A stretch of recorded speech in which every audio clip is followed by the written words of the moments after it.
All right, we got a full agenda today. As I shared, we're going to try a little something different at being in class after we do our individual research presentations. I'll talk more about this in a couple minutes, but I just want to start by running through the agenda. We'll go through, do we have any student org updates? Yep, so this week, tomorrow for Net Impact, we have a speaker coming in that's going to be talking about the situation we currently are facing with the Line 3 and all the ramifications around that. So if you're interested about sustainability or just the issue in general, feel free to hop in. I'll drop the Zoom link in the chat. Excellent, thank you. Any other updates? Yeah, I have an update, not I guess Carlson specific, but the Queer Student Cultural Center is hosting a letter writing event to address like anti-trans and like homophobic bills that have been introduced in Minnesota. So if you're interested in that, we're having an event tonight and I'll drop the details in the chat. Awesome, thank you. Any others?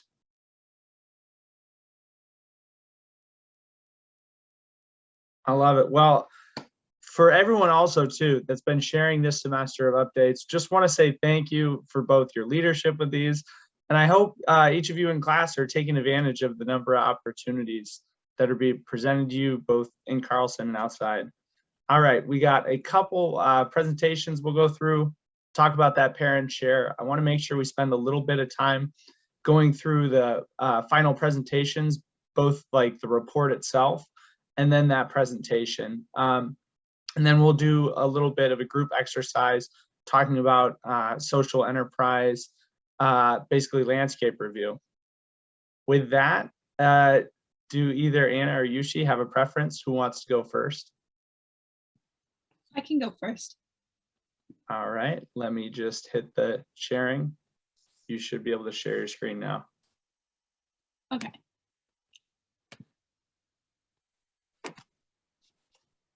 Can you guys see my screen? Perfect.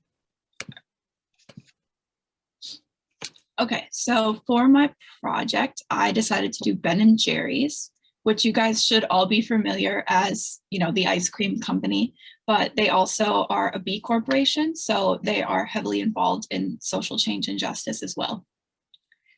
So Ben & Jerry, one second. Ben & Jerry's began in 1978 when two childhood friends, Ben Cohen and Jerry Greenfield, who are the two dudes above the text, they took a course in ice cream making at Penn State. It was just like a couple week-long course, and they decided to start their own business. I thought that was kind of funny. That is just two dudes who kind of got into ice cream. So Ben & Jerry's began officially the company in Burlington, Vermont, and then has remained Vermont proud ever since. And then other news, in 1985, Ben & Jerry's went public. And in the year 2000, they were acquired by the British conglomerate Unilever. Okay. So Ben & Jerry's has a three-part mission. So I'm gonna skim over the economic and product mission and mostly focus on the social mission today. But I think it's very interesting that they have a three-part mission. In summary, the economic mission is kind of what all companies strive for. They want to have strong financial statements, strong sales, strong revenue. So that's one part of their mission as a company, is just to be a healthy company. Then they have the product mission, which is kind of another thing that most companies have, which is they want to make the best ice cream. Their product is ice cream, so they want to be the best at what they make. But then that third part is unique to many companies, and it's their social mission. So to read their social mission, it says to operate the company in a way that actively recognizes the central role that businesses play in society by initiating innovative ways to improve the quality of life locally, nationally, and internationally. So Ben & Jerry's is pretty unique because not only do they have the two normal missions that most companies have, you know, to make money and to make their product successfully, but in equal importance to those two other missions is their social mission. So I'm going to take more of a deep dive on their social mission. So Ben & Jerry's as a corporation has two primary tools for supporting their philanthropic efforts. That's general marketing is one. So for example, when you go on their website or you look at their packaging and social media, it's very clear that they use the Ben & Jerry's brand to promote social justice. But then the other way that they promote social justice and philanthropic efforts is the Ben and Jerry's Foundation. So the Ben and Jerry's, the Ben and Jerry's Foundation is the primary philanthropic arm of Ben and Jerry's, and it mostly does what it does by engaging Ben and Jerry's employees in philanthropy, and then it has a series of grant programs as well that support grants in Vermont or across the country. Ben and Jerry's has multiple social issues that they care about. I kind of put a list at the bottom right, which include democracy, peace building, LGBT equality, racial justice.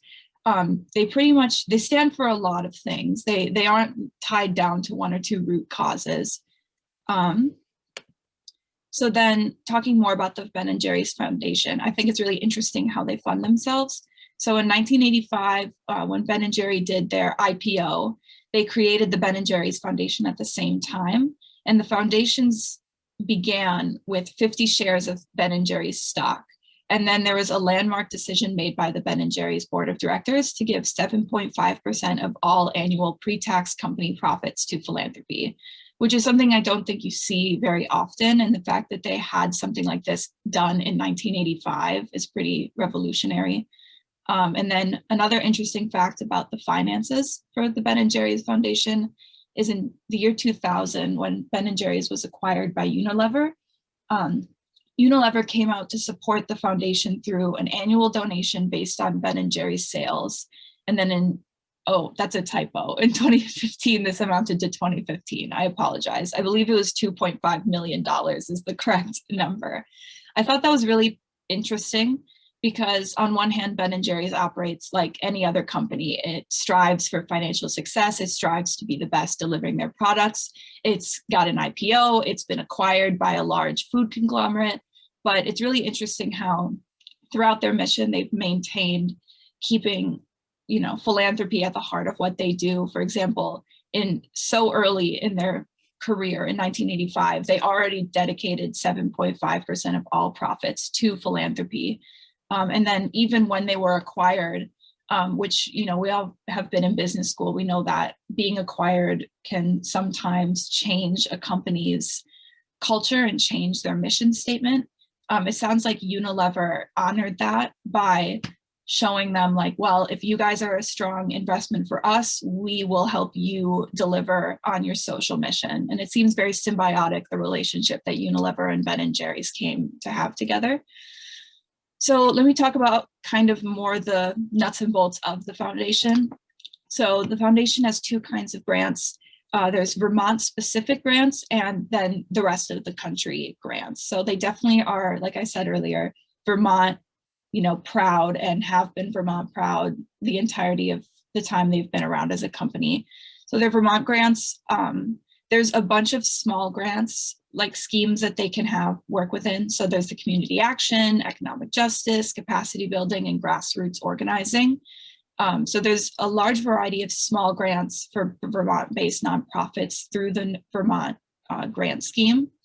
And then the rest of the country can also apply for grants, but it's a little different. It's a little bigger, less specific. So it's one application and each person has an opportunity for a year-long grant up to $300,000 with opportunities for renewals. So it looks like for the country as a whole, they're going after really big projects. And for Vermont, they're going for small grassroots grants that cover a whole variety of stuff. So here's my questions. I also have some fun facts. So one fun fact is the Ben & Jerry's factory in Vermont gets a third of its energy from solar panels.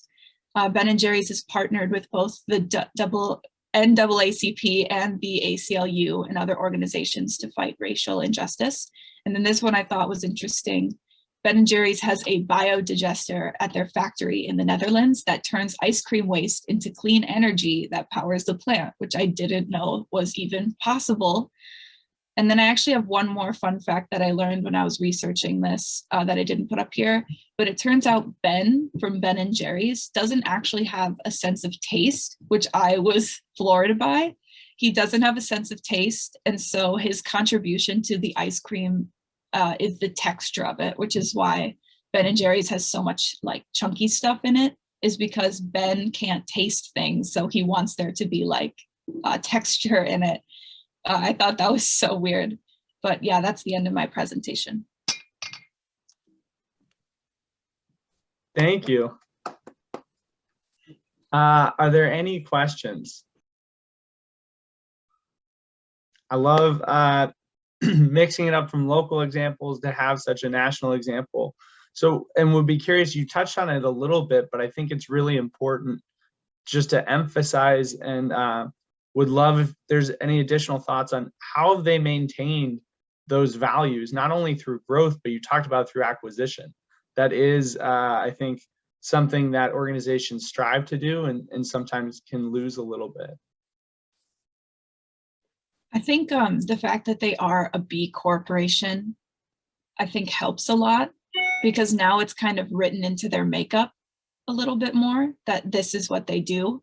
And that 3-part mission statement that places social justice in equal hands with economic justice or economic success and product success, I think has probably been the two biggest things that have kept their mission as strong as it is today, despite going through all that stuff. Yeah. And then Ian? Yeah, I don't know what a B corporation is. Could you tell me? Yes. Okay. So I'm going to go off the top of my head because there's another kind. So a B corporation, off the top of my head, what I remember learning about it is it's a corporation where you don't have to, as a corporation, you don't have to honor financial success over social, like over philanthropic success. So for example, the fact that Ben & Jerry's went public with an IPO is particularly interesting because a B corporation is not obliged to increase shareholder value. And it's right in all their documents. They are there to increase social impact. And so the fact that Ben & Jerry's went public is very interesting because you'd think a company that's going public, people buying shares of their stock, they want to increase shareholder value, but Ben & Jerry's has no obligation to do that. And that's kind of the gist of a B Corp. I know that there's, I believe there's like this European regulatory agency where you can get a very specific like accreditation as a B Corp. I believe Ben & Jerry's has that very specific European accreditation. But then there's another word for companies that are like that, even if they don't have the accreditation. I kind of forgot. You put me on the spot a little bit. I was going to say, so happy to jump in and thank you for answering it. As Leah, thank you for sharing that there's essentially 2 different opportunities that for-profit entities are able to essentially pursue. One is a third-party certification, which is renewed at this point. It's on like every other year basis. And organizations can actually be assessed on how they're doing in a number of different categories. So I just put in the chat, you can actually see how they're doing from a scoring perspective on a number of different fronts. And the idea is that this would then be able to be compared across industries, across organizations of different sizes. Another thing you may have heard is a public benefit corporation, or a PBC. So that's actually a legal tax status that we talked about, was just briefly mentioned, of the idea that as a shareholder, I am not solely focused on providing shareholder value back to constituents. So you still are broadly focused on economic return, but the idea is it's not mutually exclusive, that organizations are meant to think broader. One of the organizations that we brought in, Tim Roman of Ecotone Analytics, they're an example of a public benefit corporation. So that is their legal tax status. Another that you may be familiar in the Twin Cities is Sunrise Banks. They are a public benefit corporation, and we can talk more about that if you have questions, because I think this is all new. only in the last 10 to 20 years have essentially associations like the B Corp movement, and then also public benefit corporations as a legal tax status really started to spurn up.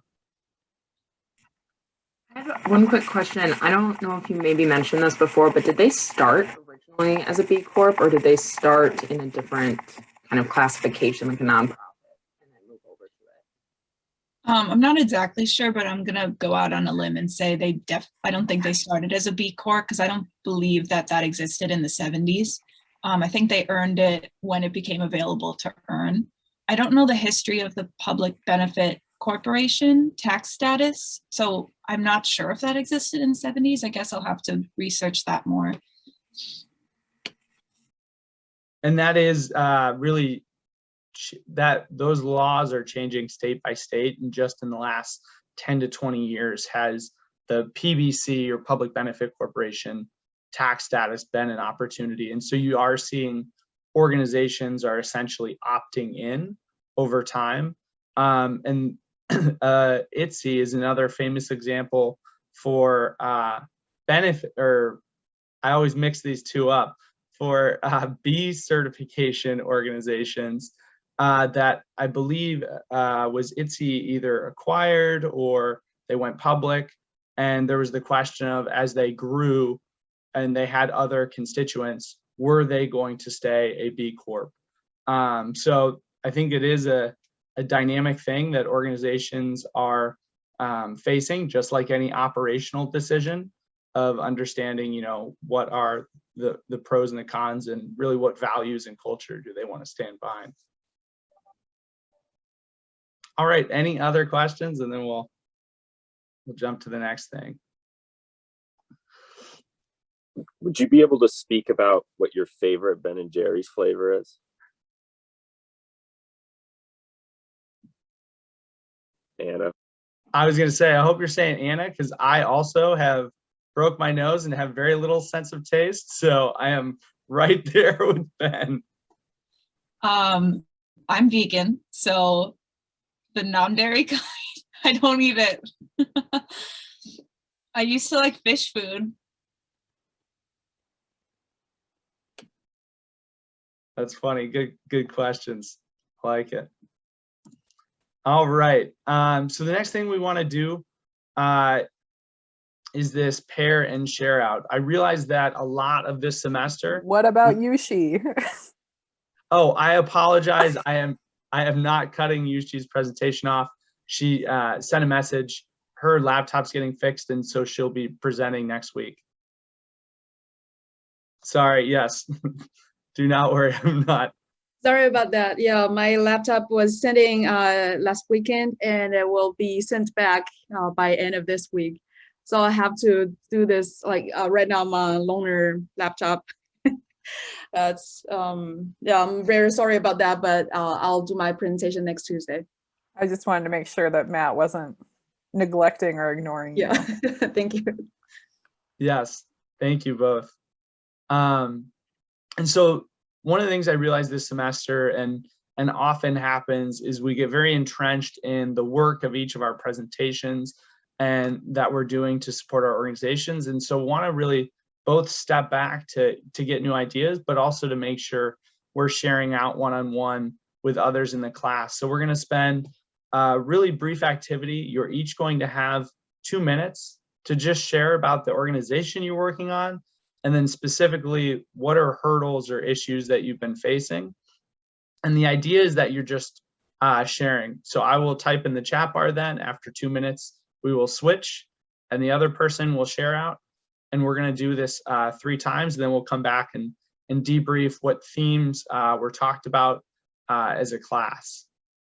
Is those final presentations. So a reminder, this is listed on Canvas, but final presentations are going to be April 22nd and 27th. Those are the listed presentation times. We are encouraging each of your key contacts, any other staff leadership, board members are all welcome to attend. That's been communicated to them, but also feel free to be, inviting them as you talk to them as well.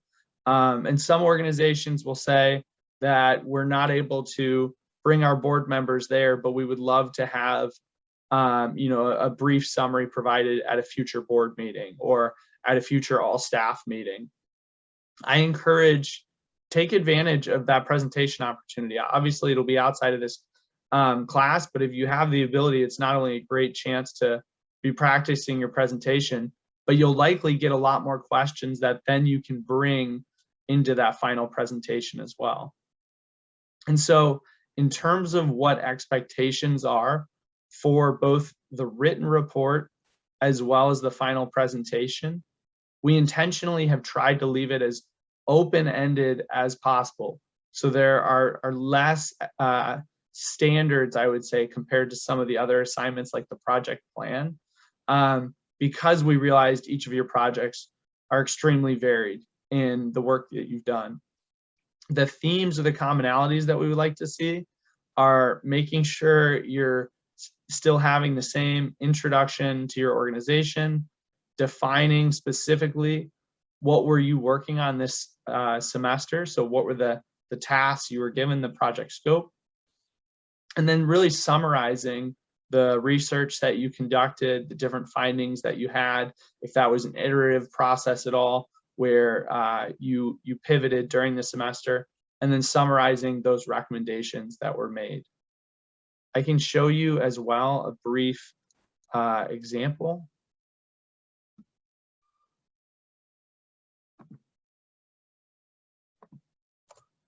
So this was an organization that we worked with last year, Experitas, which was doing like a global immersion experience. And their project was really focused around articulating the value prop for different customer segments, knowing that students were the ones that were going to ultimately be interested in attending these experiences. But at the end of the day, it was schools that were allowing this organization to come in and present and register students. And it was the parents that were ultimately paying for this experience. So they had to essentially tailor their organization or their value prop and marketing materials to each various customer segments. They went through, as you can see, this is extremely thorough in terms of what they went through. And so what I almost encourage is maybe you'll have a shortened deck that's a presentation, but you'll have an appendice with a number of different like research or summarized information.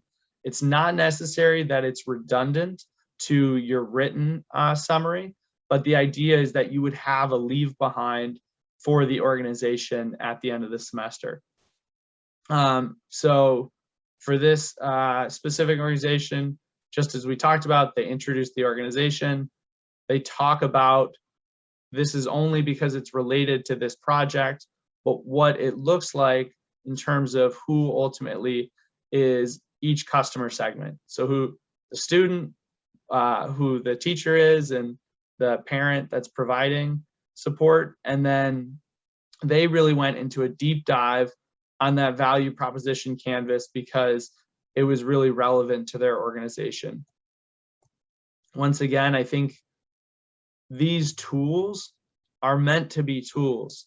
So please utilize them as they are relevant to the projects you are working on with your organization. It's not, I would say, relevant in all spaces. I'll send this out as a summary, but there you can see this is just a deep dive into the surveys they sent out, feedback that they saw from the surveys, etc. And then this is all just, I think this is almost more of an appendice. Are there any questions though about the final presentation and project? In the coming weeks, especially on Thursdays, please make sure you're asking Leah, Greg, myself, if you have questions, because this is something, we want to make sure that you feel confident when you're delivering, and specifically the fact that we're all at very different points.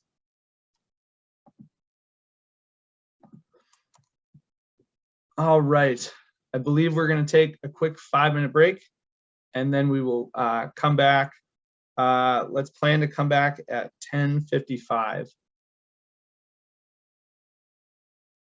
Thank you.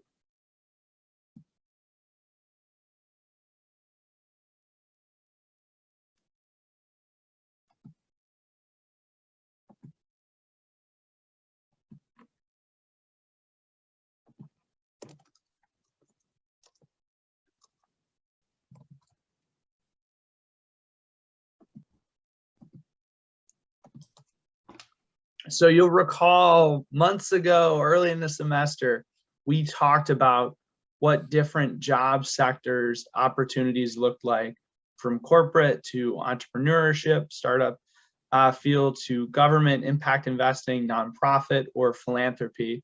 And many of you talked about different expectations you had, and you felt shortcomings in particular sectors, or trade-offs, things that you had to evaluate.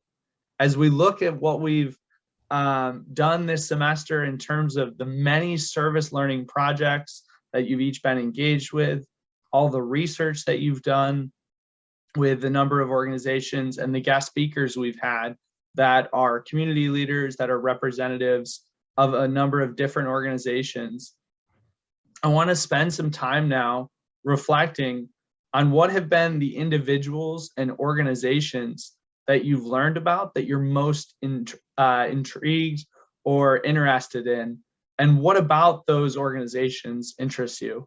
And so that could be the mission of the organization, it could be the revenue structure, or how they're communicating, how they're connecting with their constituents. I will send each of these questions into the chat, but we're going to break out now into small breakout rooms and just spend a few minutes talking about what are those organizations or individuals that resonated most with you? How are they reaching customers? What mediums are they using? And then as we have time, what are the business models? Essentially, how are they financially sustaining themselves? Is it through earned revenue? Is it through fundraising, donations, etc.? So I will put these three questions into the chat bar and let you know when we're going to move on to the next question, but you'll have roughly 5 minutes per question. So what did we talk about? I will share my screen again, but I want to hear who are the organizations and the individuals that will stick out the most as we conclude this semester. Joe Holder. And why? Oh, he was awesome. And I mean, he didn't like have like a specific business pitch that he wanted to give us. It was more just like a lot of like lifestyle stuff. Like I definitely took away some like pretty cool like tidbits from his speech. Like for example, he said in his morning routine, he wakes up and he like thinks of something that he's grateful of. So that's something that I try to do every day now. So yeah, love that guy. Love it. He's, yeah, definitely an example of, it doesn't matter what direction you go as long as you're building these values and philosophies into your life, that I think you can be successful in. Going back to what we talked about, whether it's nonprofit, social enterprise, entrepreneurship, government, corporate, you know, it's important to continue, as Greg was just saying as you join, to grow your thinking and grow those, you know, influencers around you. All right, what other organizations or individuals? Houston White, and then the CEO, founder of Youth Lens 360, the one I did a little highlight on, both really stood out to me for their just like community first focus, but also understanding that the real world is a grind and we have such a great opportunity to make a difference within that real world. So it was just a very realistic approach to the world, but also seeing the potential good we can have within our communities.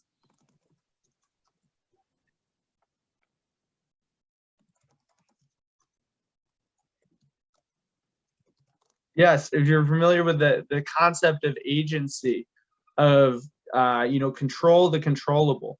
That there are always going to be so many external variables that I can't control. But if I can really just focus on me and focus on what I can control and where I have agency, you realize that you really do have agency over a lot, and that helps to me build your own attitudes. That's great. What other individual speakers?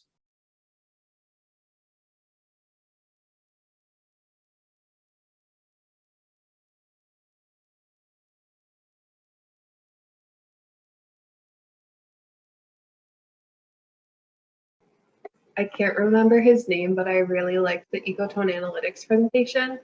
I thought that he did a really good job of describing like why they exist and how they were able to like support an overarching mission with a really like niche process, I guess. Yeah, absolutely. I think they're a really interesting organization because they are the latch on to all these other mission-oriented organizations that are trying to do a better job of quantifying their impact.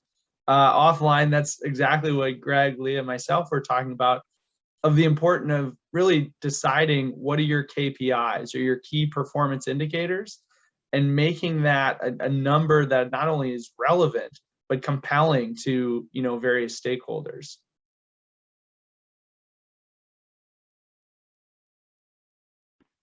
I would agree with Spencer that Houston White was someone that really stood out for me too. We were talking in our last breakout room about how like he's generated this kind of name and brand recognition for himself that's really carried throughout all of his ventures afterwards, and it has kind of allowed him to have that respectability in the community as well as he's making these ventures, and larger respectability. He talked about like sitting down with executives from Fortune 500 companies, like just to talk through ideas of how they can be better in serving the community and things like that.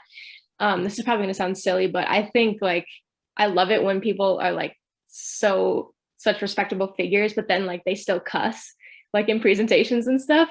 And I don't know, it's silly to me, but I feel like it comes back to like the personability of like you can be a largely respected figure and be super important and influential, but you're still like a person and you have these, relatable traits about you. I just love that about him. Yeah, no, I agree. I remember a football coach I had early in life that I never heard him cuss, and then there was a moment where he did, and it caught all of us off guard. And he talked about the fact when it's the exception, it plays much more significance. But going back to Houston White, I think what really resonated with me was he kept emphasizing excellence. And as you talked about building his personal brand, I just think he's been very intentional about who he wants to be. And that's something I think is aspirational that I hope we can all try and emulate of, what do we want our characteristics to be? All right, so I want to make sure we have time as well. You each have researched so many different organizations as well as your service learning projects. Really importantly, how are these organizations reaching their customers?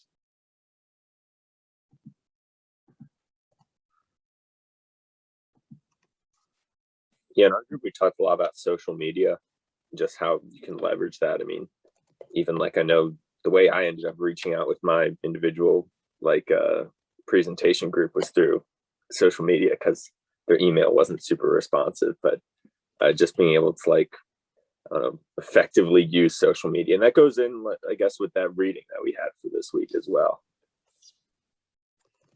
I love that you emphasize effectively using it, because you're right. There is, I think, a way to use it, and almost goes back to the conversation we talked about earlier, just in terms of accessibility right now in this moment. If you're willing to put a little bit of hustle in, you can connect with someone, but you might have to, go back to them a couple times or connect with them on various channels or mediums. But social media is another thing that it's a way that me as a small enterprise, I can connect with others that I know care about whatever this particular topic is. And I can do it in a very cost-effective way versus going and putting in the newspaper a $10,000 ad or something that I might not have the capital to get behind. I think it's something that especially small nonprofits that are really starved for getting in front of their audience, it's going to be a key differentiator for those that are successful is how do they use essentially different earned media opportunities.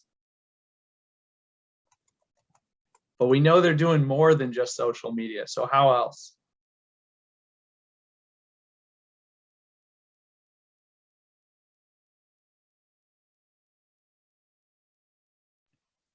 We talked a little bit about the power of word of mouth that stems from community. We used Pollen as an example. Pollen itself is a nonprofit, and they have a wide, vast network of community leaders and just nonprofit organizations and individuals, just everyone, that they've built this community. And once it grew to a point where people started wanting to emulate the Pollen magic, to say, in their own organizations, and that's really where they found Pollen Studio, which is that for-profit creative agency that helped out these individuals and organizations. So it really stemmed out of them building a community first, and then once people saw the value of that community and was like, I want to be a part of that, like you said, it's building champions and people that will rep your brand. Absolutely. And I think that's, to me, it gives me, I don't know, such hope or confidence in the future that I think it's so important to never underestimate, these organizations, I would say in most cases, are held together grassroots because of word of mouth, and they're effectively equipping, like Spencer said, individuals that not only are learning, but they're they're ambassadors for the cause or the mission. All right, anything else in terms of how are they reaching customers?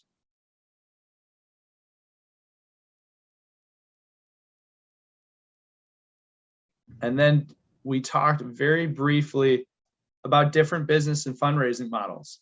You've heard from nonprofits this semester, you've researched social enterprises. We just heard from Ben and Jerry's today, which earns 100% of their revenue from sales.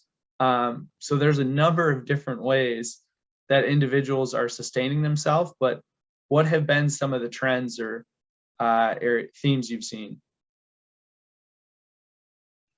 My group talked a lot about earned revenue and how earned revenue seems to be a trend in nonprofits, and even like social ventures are typically earned revenue as well, but that trend has also been increasing.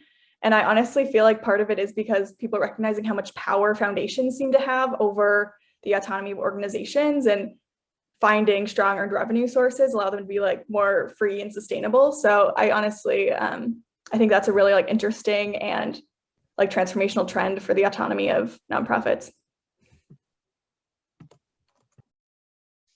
Absolutely. Double exclamation marks on that one. Points, I can't talk. Any other trends? In our group, we kind of talked about how there was almost like an evolution in a lot of the orgs where they may have started out with like a donation-based kind of like more charity model, and then kind of started leveraging that earned revenue because they were able to see the benefits of ultimately like business for like their mission and cause.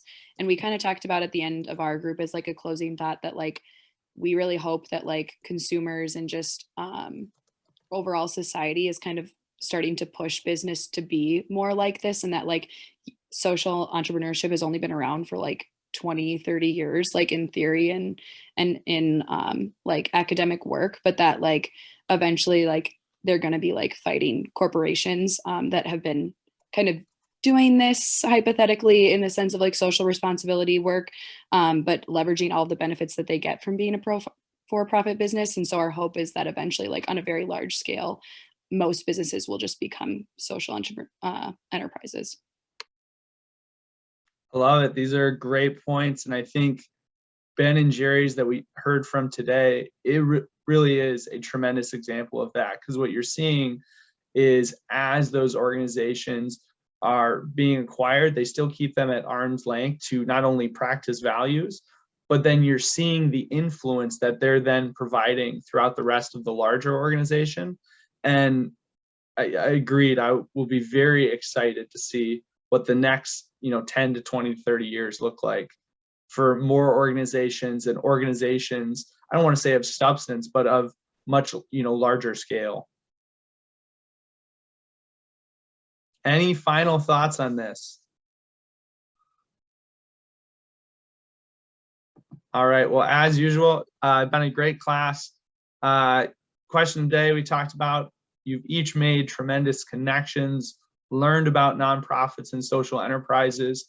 I really encourage you to continue to stay engaged, get more engaged in the community. We're very uniquely positioned in the Twin Cities of having so many socially focused organizations and community leaders, many that you've heard from.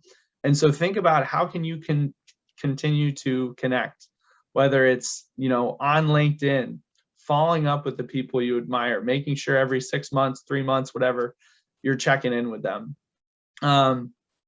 Beyond that, those of you that have project number 3, that is due at the end of the day, and then we'll plan to meet on Thursday and you'll have project time.